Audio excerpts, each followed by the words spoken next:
Hello friends, स्वागत है आप सभी का एग्जाम प्लेटफॉर्म में। तो आज हम लोग सीटेट दिसंबर 2024 इसमें आज हम लोग प्रीवियस ईयर का पेपर देखेंगे। तो ये पेपर आपका जो है 21 जनवरी 2024 शिफ्ट 2 का पेपर है आपका।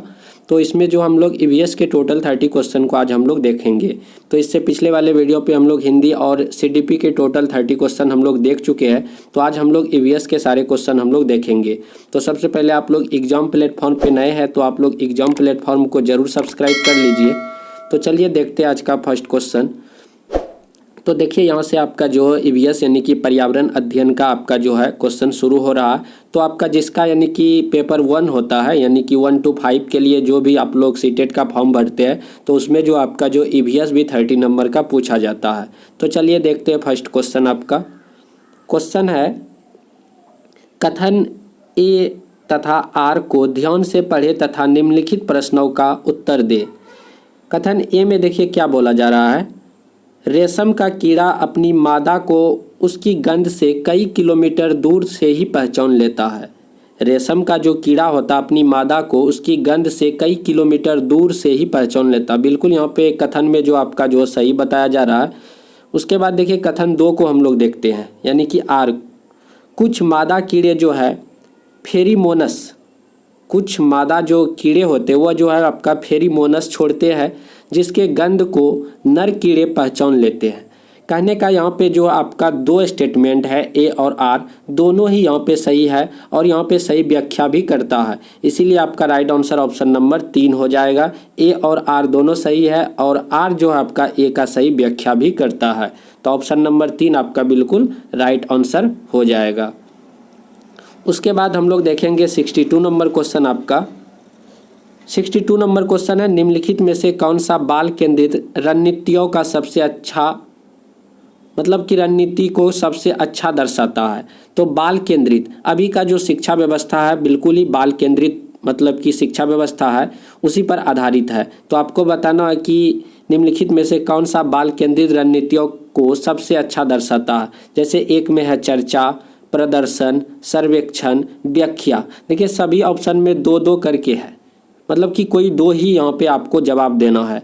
तो यहाँ पे आपका राइट आंसर क्या हो जाएगा। एक आपका हो जाएगा चर्चा करना। क्या हो जाएगा। एक हो जाएगा आपका चर्चा करना, दूसरा हो जाएगा आपका सर्वेक्षण यानी कि ए और डी। तो ए और डी को आप लोग देखेंगे कि ए और डी किस में आता है। तो ए और डी आपका ऑप्शन नंबर 1 में आता है। तो चर्चा और सर्वेक्षण आपका बिल्कुल राइट आंसर हो जाएगा जो बाल केंद्रित पर आधारित है। सर्वेक्षण में क्या होता है, इसमें जो है बच्चे जो है सक्रिय रूप से आंकड़े एकत्र करते हैं, प्रश्न बनाते हैं और अपने परिवेश की खोजबीन करते हैं। तो इस तरह के कार्य जो है सर्वेक्षण के अंतर्गत आता है। तो चर्चा और सर्वेक्षण यानी कि ऑप्शन नंबर 1 आपका बिल्कुल राइट आंसर हो जाएगा। उसके बाद है आप चाहते हैं कि छात्र सहपाठी शिक्षण रणनीतियों द्वारा सीखे। आप समूह कैसे बनाएंगे। आप चाहते हैं कि छात्र सहपाठी शिक्षण रणनीतियों द्वारा सीखे, इसके लिए आप कैसे समूह बनाएंगे। भागीदारी और सहयोग के आधार पर एक विषम समूह बनाएंगे। समान लिंग और सामाजिक आर्थिक पृष्ठभूमि के 5 छात्रों का एक समूह बनाएंगे। देखिए समान लिंग के आधार पे हम लोग कभी भी इस तरह का समूह नहीं बनाएंगे। ठीक, 4 से 5 छात्रों को रोल नंबर के अनुसार रोल नंबर के आधार पे भी हम लोगों को समूह कभी नहीं बनाना चाहिए। परीक्षा में प्राप्त अंकों के अनुसार इस तरह का तो बात कभी होना ही नहीं चाहिए कि जिनका अच्छा नंबर है उनको अलग समूह में रखा जाए, जिनका बढ़िया नंबर नहीं है उसको अलग समूह में रखा जाए। इस तरह का क्लासिफिकेशन तो हमें करना ही नहीं है। जब भी हमें किसी भी चीज़ के लिए सहपाठियों के बीच यदि हम लोगों को समूह बनाना है तो सबसे अच्छा तरीका है क्या, भागीदारी और सहयोग के आधार पर एक विषम समूह बनाए। तो ऑप्शन नंबर 1 आपका बिल्कुल राइट आंसर हो जाएगा। उसके बाद देखिए बहुत ही अच्छा क्वेश्चन है, बहुत ही इजी भी और बहुत बार एग्जाम में पूछा भी गया है। क्वेश्चन है कि पोचमपल्ली।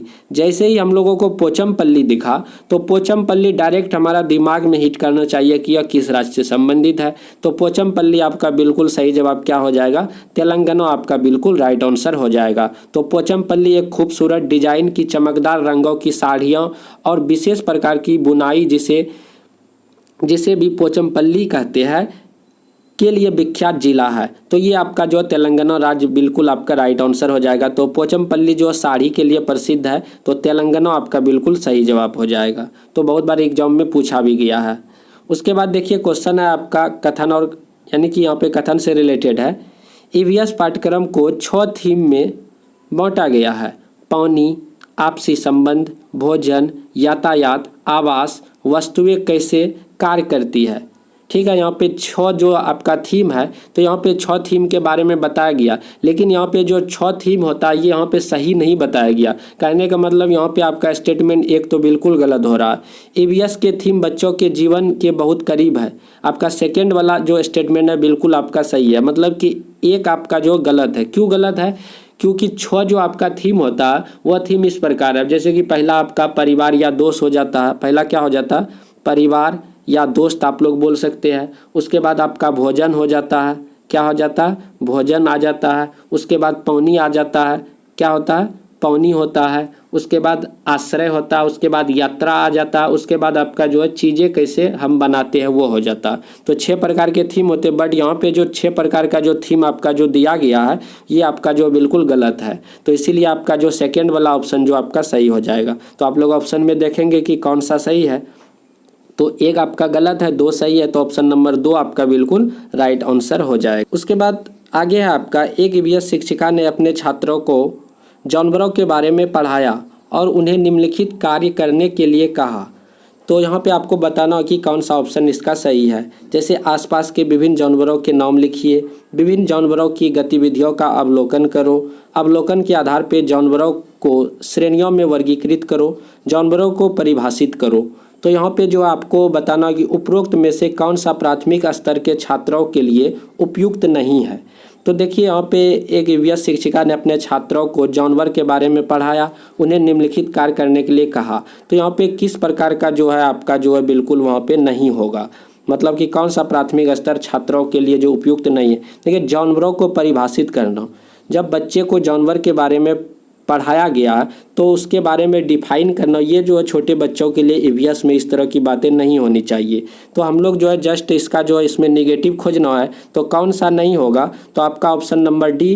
तो डी किस में है? तो डी ऑप्शन नंबर 2 में है। तो इस तरह से आपका राइट आंसर क्या हो जाएगा? ऑप्शन नंबर 2 आपका बिल्कुल सही जवाब हो जाएगा। क्वेश्चन आपका नहीं में है, तो नहीं आपका जो है किसी भी चीज़ को डिफाइन करना एक तरह से नेगेटिव टैग वर्ड के जैसा काम करता है, तो इसीलिए ऑप्शन नंबर 2 आपका राइट आंसर हो जाएगा। उसके बाद देखिए यहाँ पे कथन से रिलेटेड क्वेश्चन है। कथन 1 में बोला जा रहा है, जाइलम जल और खनिजों को जड़ों से पौधों के बाकी हिस्सों तक पहुँचाता है। बिल्कुल सही बोला जा रहा है। फ्लोएम भोजन को पत्तियों से पौधे के विभिन्न भागों में स्थानांतरित करता है। ये भी सही बोला जा रहा है, मतलब कि दोनों ही कथन में सही बताया जा रहा है, इसीलिए आपका जो दोनों ही सही हो जाएगा। ऑप्शन नंबर 3 आपका बिल्कुल राइट आंसर हो जाएगा। उसके बाद देखिए आपका क्वेश्चन है, कक्षा 5 की ईवीएस शिक्षिका नीना अपने छात्रों को एक समूह असाइनमेंट देती है कि उन्हें पास के कृषि फार्मों का दौरा करना है और कृषि के दौरान किसानों द्वारा उपयोग किए जाने वाले उपकरणों और उनके द्वारा उगाई जाने वाली फसलों के बारे में जानकारी प्राप्त करनी है। उन्हें फ़ोटो भी कलेक्ट कर रिपोर्ट तैयार करनी है। यहाँ कौन सी प्रतिक्रिया यानी कि कौन सी प्रक्रिया, कौशल और सीखने के संकेतक शामिल है? तो फर्स्ट है आपका परिकल्पना, परिणाम निकालना, अभिव्यक्ति, अनुमान, प्रयोग, अवलोकन, प्रश्न करना, अभिव्यक्ति करना, परिणाम निकालना, प्रश्न पूछना, प्रयोग करना, पर्यावरण के प्रति संवेदनशील। तो यहाँ पे कौन सा सही जवाब हो जाएगा? तो प्रश्न करना, अभिव्यक्ति करना और परिणाम निकालना, ये आपका बिल्कुल राइट आंसर हो जाएगा, यानी कि ऑप्शन नंबर 3 आपका बिल्कुल सही जवाब हो जाएगा। तो ऑप्शन नंबर 3 को आप लोग टिक करेंगे। प्रश्न करना, अभिव्यक्ति करना और परिणाम निकालना आपका बिल्कुल सही जवाब हो जाएगा। तो इस तरह का जब भी बात आए तो सबसे पहले प्रश्न करेगा, फिर उसमें अभिव्यक्ति करेगा, फिर उसका रिजल्ट निकाला जाएगा। तो ऑप्शन नंबर 3 आपका बिल्कुल सही जवाब हो जाएगा। उसके बाद देखिए अगला क्वेश्चन है आपका, निम्नलिखित में से कौन सा समूह प्राथमिक स्तर पर ईवीएस के थीमों को दर्शाता है? तो आप लोगों को बताया गया था इससे पहले कि 6 थीम होते हैं, तो वह जो है 6 थीम आप लोगों को बताया भी गया था कि पहला परिवार या दोस्त बोल सकते हैं, भोजन, पानी, आश्रय, यात्रा, चीज़ें जो हम बनाते हैं। तो इस तरह का ऑप्शन में देखेंगे किस पर है। देखिए आवास, यात्रा, चीज़ें जो हम बनाते हैं, ये जो है थीम को दर्शा रहा है। तो ऑप्शन नंबर 2 आपका बिल्कुल सही जवाब हो जाएगा। उसके बाद बहुत ही अच्छा क्वेश्चन है, डॉक्टर मलेरिया की पहचान के लिए खून की जांच कराने के लिए निर्देश करते हैं। खून की जांच से क्या आशय है? डॉक्टर जो है मरीजों में मलेरिया की पहचान के लिए कहता है कि आप लोग जो है खून का जांच कराइए। खून का जांच कराने का जो है निर्देश देते हैं। तो खून की जांच कराने से क्या आशय है आपको बताना है। तो उससे जो है जीवाणु का पता चलेगा, ये इसका मोटो होता है। तो उसमें उपस्थित जीवाणु का पता चलेगा, जिसके लिए जो है डॉक्टर उसे निर्देश देते हैं कि आप लोग खून का जांच कराइए। तो ऑप्शन नंबर 2 आपका बिल्कुल राइट आंसर हो जाएगा। तो इसी तरह का ईवीएस का क्वेश्चन आपका एग्जाम में भी आएगा। तो आप लोग प्रीवियस ईयर जितने ज़्यादा लगाएंगे उतना आप लोगों को एग्जाम में आसानी होगा। तो आप लोग एग्जाम प्लेटफॉर्म को अभी तक सब्सक्राइब नहीं किए तो सब्सक्राइब भी कर लीजिए और वीडियो को शेयर भी कीजिए। उसके बाद देखिए, ईवीएस की पाठ्य पुस्तकों को विद्यार्थी स्कूल के जीवन को उनके बाहरी जीवन यानी कि बाहर के जीवन से जोड़ने की एनसीएफ 2005 की सिफारिश को प्रतिबिंबित करना चाहिए। इसका क्या अर्थ है? ईवीएस की पाठ्य पुस्तकों को विद्यार्थी स्कूल के जीवन को उनके बाहर के जीवन से जोड़ने की एनसीएफ 2005 की सिफारिश को प्रतिबिंबित करना चाहिए। इसका अर्थ आपको बताना है। फर्स्ट ऑप्शन देखिए, पाठ्य पुस्तकें विद्यार्थियों के उसके आसपास के सभी स्रोतों के माध्यम से ज्ञान का निर्माण करने में सहायता करती है। उसके बाद सेकेंड है, शिक्षकों को पाठ्य पुस्तकों के शिक्षण अधिगम संसाधनों में एक संसाधन के रूप में उपयोग करने की आवश्यकता है। उसके बाद देखिए, अवधारणाओं को याद करने में बाद देखिए याद करना ये तो होगा ही नहीं, ये तो आपका नेगेटिव पहले ही हो गया। पाठ्य पुस्तक ज्ञान का एकमात्र स्रोत है। देखिए एकमात्र लिखा गया, ये भी आपका नेगेटिव हो जाएगा। तो आपका बिल्कुल राइट आंसर क्या हो जाएगा? माध्यम ज्ञान का निर्माण करने से आपका बिल्कुल राइट आंसर हो जाएगा ऑप्शन नंबर 1 आपका पाठ्य पुस्तकें विद्यार्थियों को उसके आसपास के सभी स्रोतों के माध्यम से ज्ञान का निर्माण करने में सहायता करती है। ये आपका एनसीएफ 2005 से रिलेटेड आपका राइट आंसर हो जाएगा। उसके बाद देखिए क्वेश्चन है 73 नंबर, घड़ सीसर क्या है? घड़ सीसर से संबंधित निम्नलिखित कथनों में से कौन सा कथन सही नहीं है? तो सही उत्तर चुनिए, मतलब नहीं में आपको जवाब देना है। यह जो है 9 तालाबों से जुड़ा हुआ था, ये बात भी सही है। यह तालाब आज भी प्रयोग में है, ये बात गलत है। देखिए ये तालाब आज जो है प्रयोग में नहीं है, यहाँ पे बोल रहा है कि आज भी प्रयोग में है, इसलिए क्वेश्चन आपका नहीं में है, जवाब भी आपको नहीं में देना है। तो यहाँ पे बोला जा रहा है कि यह तालाब आज भी प्रयोग में है, जबकि यह रियल में यदि देखा जाए तो ये तालाब आज प्रयोग में नहीं है। तो ऑप्शन नंबर 2 आपका बिल्कुल राइट आंसर हो जाएगा। बाद बाकी देखिए, जैसलमेर राजा घड़सी ने इसे बनाया था, ये सही बात है। यह लगभग 650 साल पहले बनाया गया था, ये भी बात सही है। बट आपका नहीं में पूछा जा रहा, इसीलिए नहीं का जवाब आपको नहीं में देना है। तो ऑप्शन नंबर 2 आपका बिल्कुल राइट आंसर है, क्योंकि ये तालाब आज प्रयोग में नहीं है, लेकिन यहाँ पे बोला जा रहा प्रयोग में है, इसीलिए नहीं का जवाब नहीं में। उसके बाद है आपका सीमा एक ईवीएस शिक्षिका ने अपने छात्रों के लिए चिड़ियाघर एक क्षेत्र भ्रमण फील्ड ट्रिप का आयोजन किया। निम्नलिखित में से कौन चिड़ियाघर की यात्रा के सबसे उपयुक्त उद्देश्य है? तो चिड़ियाघर का जो सैर कराने के लिए बच्चों को जो ले गया, तो इसका जो मेन उद्देश्य क्या है? चिड़ियाघर के जानवरों का नाम याद कराना। देखिए आप लोगों को बताया गया था कि याद कराना, रटाना ये सभी नेगेटिव होता है। बच्चे को किसी भी चीज़ को हम लोग दिखाने के लिए ले गए, क्या मतलब है? उसको याद कराना? बिल्कुल ही नहीं। याद कराना सीटेड में नेगेटिव होता है, जहाँ भी देखे ये नहीं वाला हो जाता है। जानवरों से संबंधित अवधारणाओं को जोड़ना, प्रक्रिया कौशल को बढ़ावा देना, चिड़ियाघर में छात्रों को सिखाने का आकलन, ये भी बात सही है। तो आप लोग जो है ए को छांट देंगे, जिस ऑप्शन में ए नहीं रहेगा उसी ऑप्शन को आप लोग टिक करेंगे। देखिए इसमें भी ए है, नहीं होगा, इसमें भी ए है, नहीं होगा, इसमें भी ए है, नहीं होगा। बाद बाकी आपका ऑप्शन नंबर 4 बिल्कुल राइट आंसर हो जाएगा, बी सी डी। तो ए को छोड़ के सभी ऑप्शन आपका बिल्कुल सही जवाब है। सिर्फ ए क्यों नहीं हुआ? क्योंकि नाम याद कराना है। बच्चे को कभी भी किसी चीज़ को याद नहीं कराना, बल्कि उसे क्या करना है? उसे समझाना है, उसे करके दिखाना है। उसके बाद आगे है आपका, रवि ने एक गिलास में जल लिया, उसमें उसने एक साबुत नींबू डाल दिया, मतलब कि उसमें जो एक समुच्चा यानी कि पूरा नींबू डाल दिया। फिर वह उस गिलास में बहुत सारा नमक डालता है, आधा चम्मच एक बार में। कुछ समय पश्चात उसने पाया, देखिए रवि क्या करता है, एक गिलास में जल लेता है, उसमें एक पूरा मतलब कि एक साबुत नींबू डाल दिया। फिर उस गिलास में क्या किया, बहुत सारा नमक डालता है, जिसमें कि आधा चम्मच एक बार में नमक डालता है। तो देखिए एक जब गिलास लिया, गलास लिया तो उसमें गलास में क्या किया, पहले जो है पानी भर दिया, फिर उसमें एक नींबू जो है डाल दिया। नींबू डालने के बाद फिर वह क्या करता है, चम्मच के द्वारा जो है उसमें जो है क्या करता है, चम्मच के द्वारा इसमें जो है नमक डालता है, मतलब कि नमक डालता है इसमें। जैसे ही नमक डाला, नमक डालने से क्या हुआ कि पानी का जो आपका जो है घनत्व जो है क्या हो जाता है, पानी का घनत्व बढ़ जाता है। नमक मिलाने से पानी का घनत्व क्या हुआ, पानी का घनत्व बढ़ गया और नींबू का घनत्व क्या हो गया, डेंसिटी कम हो गया। तो नींबू का डेंसिटी कम हो गया तो नींबू उसमें क्या होगा, नींबू जो है इसमें तैरने लगेगा। यानी कि ऑप्शन नंबर 4 आपका बिल्कुल राइट आंसर हो जाएगा, नींबू जल में तैरने लगेगा। पानी का घनत्व ज़्यादा हो जाएगा, नींबू का घनत्व कम होगा, तो जिसका घनत्व कम होगा वह तैरेगा। तो ऑप्शन नंबर 4 आपका राइट आंसर है। उसके बाद है क्वेश्चन आपका NCERT की EVS पाठ्य पुस्तक के एक अध्याय में वहीदा प्रिज्म और नौसेना में डॉक्टर के रूप में उनके अनुभव का वर्णन है, इसमें शामिल करने का क्या कारण है। तो वहीदा प्रिज्म के बारे में आप लोग पढ़े होंगे। तो वहीदा प्रिज्म और नौसेना में डॉक्टर के रूप में उनके अनुभव का वर्णन है, तो इसे शामिल करने का क्या कारण है। उनका अनुभव लैंगिक रूढ़ियों की चुनौती देता, ये भी सही स्टेटमेंट है। उनकी कहानी सशस्त्र बलों में एक चिकित्सा अधिकारी के जीवन की एक झलक देती है, ये भी सही है।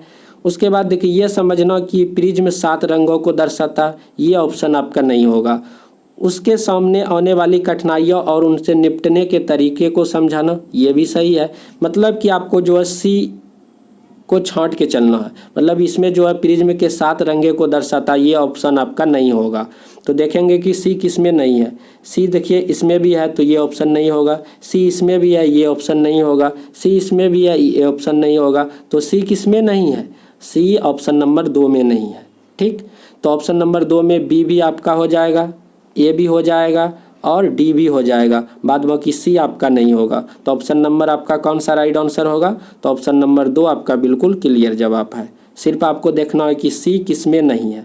तो सी इसमें भी है, ए में भी था, 3 में भी था, 4 में भी था, तो इसीलिए ऑप्शन नंबर 2 आपका राइट आंसर है। चलिए उसके बाद आगे देखते हैं हम लोग। निम्नलिखित में से कौन सी रणनीति भोजन थीम को पढ़ाते समय पूछताछ को बढ़ावा देती है। देखिए, बच्चे को जब भोजन के बारे में पढ़ाया जा रहा है तो उस समय कौन सी चीज़ें जब उसके मतलब कि बच्चे से पूछताछ किया जाए तो उससे ज़्यादा बेहतर होगा, मतलब कि उसका कक्ष। तो देखिए, फर्स्ट है छात्रों से उनके परिवार के सदस्यों के खाने की पसंद को पता लगाने के लिए कहना। बिल्कुल सही बात है। जब बच्चे को भोजन थीम के बारे में पढ़ाया जाता है, जब हम बच्चे से कहेंगे कि बच्चा, मतलब कि बच्चे को बोलेंगे कि आप लोग जब घर जाएंगे तो घर से पूछ के आएंगे मम्मी पापा को कि मम्मी को क्या पसंद है, पापा को क्या पसंद है खाने में। तो इस तरह के क्वेश्चन जब हम लोग बच्चे से करेंगे तो वह ज़्यादा बेटर होगा। तो ऑप्शन नंबर 1 आपका बिल्कुल राइट आंसर हो जाएगा। उसके बाद है आपका कथन 1 में बोला जा रहा है कि बोरा असम में उपयोग की जाने वाले धान का एक सामान्य प्रकार है। बिल्कुल सही बात है। धान की खेती चिकनी मिट्टी में अच्छी होती है एवं इस फसल को प्रचुर मात्रा में पानी चाहिए। तो ये भी आपका जो है सही हो जाएगा, यानी कि दोनों ही स्टेटमेंट आपका सही है। तो ऑप्शन नंबर 3 आपका बिल्कुल राइट आंसर हो जाएगा। तो ऑप्शन नंबर 3 आप लोग बिल्कुल सही टिक करेंगे। उसके बाद है क्वेश्चन आपका कक्षा 3 के एक EVS शिक्षक एलेक्स ने हमें चीज़ें कैसे बनाते हैं थीम की शुरुआत करते हुए अपने छात्रों को कागज़ रंगीन पट्टियों को काटने और पट्टियों की चटाई बनाने में मदद की। एक सुंदर चटाई बनाने के लिए किनारों को एक साथ चिपकाया जाता है। निम्नलिखित में से किस उद्देश्य से एलेक्स को अपने छात्रों को ध्यान केंद्रित करने में मदद करनी चाहिए। तो आप लोगों को लगता होगा कि बहुत ही लंबा क्वेश्चन है, तो आप लोगों का ये सारा क्वेश्चन जो है पूछा गया है। तो इसी तरह का क्वेश्चन जो आपका ऑफलाइन में पूछा जाता है, बहुत ही लॉन्ग क्वेश्चन रहता है। मतलब कि क्वेश्चन को आप लोगों को पूरा पढ़ना है, उसके बाद समझ में आता है कि कौन सा। उसके बाद क्वेश्चन को पढ़ने के बाद फिर आप लोगों को सारा ऑप्शन को भी पढ़ना पड़ेगा, तब उसका आंसर निकलता है। देखिए, क्वेश्चन आंसर आप लोग देखेंगे। ऑप्शन नंबर 1 रंग पैटर्न के बारे में सीखना और सौंदर्य बोध विकसित करना। इस गतिविधि को बुनकरों द्वारा दी जाने वाली बुनाई से संबंधित करना। चटाई को बनाने की विधि के चरणों को याद करना। देखिए याद करना ये तो कभी होगा ही नहीं। आप लोगों को बार बार बताया जाता है कि याद करना वाला जिस भी ऑप्शन में आप लोगों को दिखे वो निगेटिव हो जाता है, इसीलिए आपका गलत है। आकर्षक रंगों के पेपर चुनना और स्ट्रिप की पूरी तरह पर काटना सीखना। तो आप लोग देखेंगे कि सी किस ऑप्शन में है, तो जिस ऑप्शन में वो तो नहीं होगा, ये भी नहीं होगा, ये भी नहीं होगा, ये भी नहीं होगा, तो होगा क्या? तो ऑप्शन नंबर 3 आपका बिल्कुल राइट आंसर हो जाएगा। इस तरह से पकड़ा जाता है कौन सही होगा कौन गलत होगा। जैसे एक ऑप्शन को हम लोग पढ़े कि चटाई बनाने की विधि चरणों को याद करना, तो हम लोगों को पता है कि याद करना एक नेगेटिव टैग वर्ड है, तो ये तो होगा नहीं। तो देखिए ऑप्शन ए में भी आपका सी था इसीलिए गलत हो गया, ऑप्शन 2 में भी आपका सी था इसलिए गलत हो गया। इस तरह से आपका ऑप्शन नंबर 3 आपका राइट आंसर हो जाता। उसके बाद है आपका अल बिरूनी के बारे में निम्नलिखित कथनों में से कौन सा कथन सही नहीं है, सही उत्तर चुने। तो निगेटिव में जवाब देना है। तो देखिए यहाँ पे जब अल बिरूनी के बारे में बताया जा रहा है तो अल बिरूनी के बारे में देखिए उसने अपने लेखों में भारत में तालाब बनाने की तकनीकी की प्रशंसा की है। ठीक, उसने भारत के उस समय तालाब के बारे में कुछ नहीं लिखा। ये ऑप्शन आपका नहीं हो जाएगा, यानी कि ऑप्शन नंबर सही हो जाएगा, ऑप्शन नंबर 1। तो देखिए तालाब के बारे में कुछ नहीं बताया, जबकि तालाब के बारे में उसने लिखा है, उसने बताया है, इसलिए नहीं का जवाब नहीं में ऑप्शन नंबर 1 आपका राइट आंसर होगा। उसके बाद आपका क्वेश्चन है जौहर से संबंधित निम्नलिखित में से कौन सा एक कथन सही है। यह जो आसपास के कुओं में जमीन का पानी इकट्ठा करता है, यह नदियों से पानी इकट्ठा करता है, यह समुदाय आधारित वर्षा जल संचयन प्रणाली है, यह पानी अशुद्धियों को फिल्टर करता है। तो आप लोग बताएंगे इसका सही जवाब क्या हो जाएगा। तो इसका सही जवाब बिल्कुल ऑप्शन नंबर 3 हो जाएगा। 3 ऑप्शन नंबर बिल्कुल राइट आंसर है। उसके बाद आगे है आपका 82 नंबर क्वेश्चन। उस वस्तु का द्रव्यमान ज्ञात कीजिए जिसका घनत्व 12 ग्राम पर लीटर है तथा आयतन 3 मिलीलीटर है। तो आपको जो है क्या निकालना है, द्रव्यमान निकालना। हम लोग फार्मूला जानते हैं कि डेंसिटी बराबर क्या होता है, डेंसिटी बराबर मास बटे वॉल्यूम होता है। तो डेंसिटी आपका देखिए दिया गया कितना 12 बराबर मास आपको क्या करना है, मास आपको निकालना है, मास बटे वॉल्यूम कितना 3। तो क्रॉस मल्टीप्लिकेशन आप लोग कर देंगे तो इस तरह से, तो एम आपका निकल के आ जाएगा कितना 12 × 36 ग्राम। आपका ऑप्शन नंबर 1 बिल्कुल राइट आंसर हो जाएगा। तो इसी फार्मूला पे बनेंगे डी बराबर यानी कि डेंसिटी बराबर द्रव्यमान बटे आयतन आपका राइट आंसर हो जाएगा, डी बराबर m/v। उसके बाद देखिए आपका यहाँ पे कथन से रिलेटेड क्वेश्चन है कि हम अधिक ऊंचाई की तुलना में समुद्र तल पर आसानी से खाना पका सकते हैं। बिल्कुल सही बोला जा रहा है। अधिक ऊंचाई पर पानी का क्वथनांक बढ़ जाता है। तो आप लोगों को बताना कि कौन सा ऑप्शन यहाँ पे जो है बिल्कुल सही है। तो यहाँ पे जो है ए आपका बिल्कुल सही है, बट आपका जो है 2 आपका यानी कि आर आपका गलत हो जा रहा है। तो ए सही आर असत्य है, तो ऑप्शन नंबर 1 आपका बिल्कुल राइट आंसर हो जाएगा। देखिए यहाँ पे बोला जा रहा है कि अधिक ऊंचाई पर पानी का क्वथनांक बढ़ जाता है। बिल्कुल गलत बात है। जब भी जैसे ही हम लोग ऊंचाई बढ़ते हैं तो उसमें पानी का क्वथनांक ऑटोमेटिक क्या होता है, घटते जाता है। इसीलिए खाना वहाँ पे क्या बनता है, लेट से बनता है। तो इसीलिए आपका एक गलत सही हो जाएगा और आर आपका क्या हो जाएगा, गलत हो जाएगा। उसके बाद है आपका पक्षियों का अध्ययन करने वालों ने यह परीक्षण किया कि पक्षियों की एक विशेष प्रजातियों में नर पक्षी अपने घोंसले बनाते हैं। मादा पक्षी उन सभी घोंसलों को देखती है, उनमें से उसे जो सबसे अच्छा लगता है उसमें ही वह अंडे देने का निश्चय करती है। यह पक्षी का नाम बताना है। तो यह पक्षी आपका जो बीवर पक्षी आपका बिल्कुल राइट आंसर ऑप्शन नंबर 4 हो जाएगा। उसके बाद देखिए आपका जो है अभी कथन में बोला जा रहा है थीम परिवार और मित्र ईवीएस में एक प्रमुख थीम है और पौधों और जानवरों को परिवार और मित्र के उप थीम के रूप में प्रस्तुत किया गया। थीम के द्वारा मनुष्य और जीवन के अन्य रूपों की अन्योन्याश्रिता पर प्रकाश डाला गया है। तो बिल्कुल यहाँ पे सही है, यानी कि यहाँ पे दोनों ही आपका जो है कथन बिल्कुल सही हो जाएगा और सही व्याख्या भी करता है। तो ऑप्शन नंबर 3 आपका बिल्कुल राइट आंसर हो जाएगा। उसके बाद आगे आपका प्रत्येक परिवार में सदस्यों की संख्या और पानी की अनुमानित मात्रा की खपत का पता लगाने के लिए छात्र अपने घर और पड़ोस में एक सर्वेक्षण करते हैं। इस गतिविधि के माध्यम से कौन से कौशल और प्रक्रिया विकसित की जाती है। तो इसका बिल्कुल सही जवाब क्या हो जाएगा, प्रश्न यानी कि पूछताछ, परिणाम निकालना और अभिव्यक्ति, यानी कि ऑप्शन नंबर 4 आपका बिल्कुल राइट आंसर हो जाएगा। तो ऑप्शन नंबर 4 बिल्कुल सही जवाब है। हरियाणा के सीमावर्ती राज्य बताना है, तो इस तरह का सवाल जो है ईवीएस में आपका पूछना अनिवार्य है। कोई एक राज्य दे दिया जाएगा, मतलब कि आपसे पूछा जाएगा कि वह राज्य जो है किन राज्यों के बीच में है या उसके अगल बगल कौन से राज्य है। इस तरह का आपका मतलब कि मैप से रिलेटेड क्वेश्चन रहता है। तो आपका हरियाणा, आपका हिमाचल प्रदेश, राजस्थान, उत्तर प्रदेश हो जाएगा। तो ऑप्शन नंबर 3 आपका बिल्कुल सही जवाब हो जाएगा। उसके बाद है आपका मधुमक्खियों के छत्तों के बारे में नीचे दिए गए कथनों पर विचार करने के लिए आपसे बोला जा रहा है। मधुमक्खियाँ शहद के छत्तों में रहती है। हर छत्ते में एक रानी मधुमक्खी होती है जो अंडे देती है, सही बात है। छत्ते में कुछ नर मक्खी भी होते हैं जो छत्ते के लिए श्रमिक के रूप में विशेष कार्य करते हैं। छत्ते में अधिकांश मादा मक्खियाँ श्रमिक मक्खियाँ होती है जो दिन भर छत्ते बनाते हैं और बच्चों को पालन करने का कार्य भी करती है। उसके बाद है कि श्रमिक मक्खी शहद के लिए रस की खोज के लिए लीची की फूलों के चारों ओर चक्कर लगाते हैं। तो ये भी आपका ऑप्शन सही है। ऑप्शन डी भी आपका बिल्कुल जो है सही जा रहा। तो ए और डी, यानी कि ए और डी, तो ए और डी किस में है? तो ऑप्शन नंबर 2 बिल्कुल राइट आंसर हो जाएगा। तो ऑप्शन नंबर 2 को आप लोग टिक करेंगे। मधुमक्खी शहद के छत्तों में रहती है। हर छत्ते में एक रानी मधुमक्खी होती है जो अंडे देती है। और डी में हो जाएगा कि श्रमिक मक्खी शहद के लिए रस की खोज के लिए लीची के फूलों के चारों ओर चक्कर लगाते हैं। ये दोनों आपका सही हो जाएगा। उसके बाद है एक ईवीएस शिक्षिका अपने छात्रों से सोचने और जवाब देने के लिए कहती है, हम सर्दियों के दौरान ऊनी कपड़ों में क्यों सहज महसूस करते हैं? इस तरह का प्रश्न है।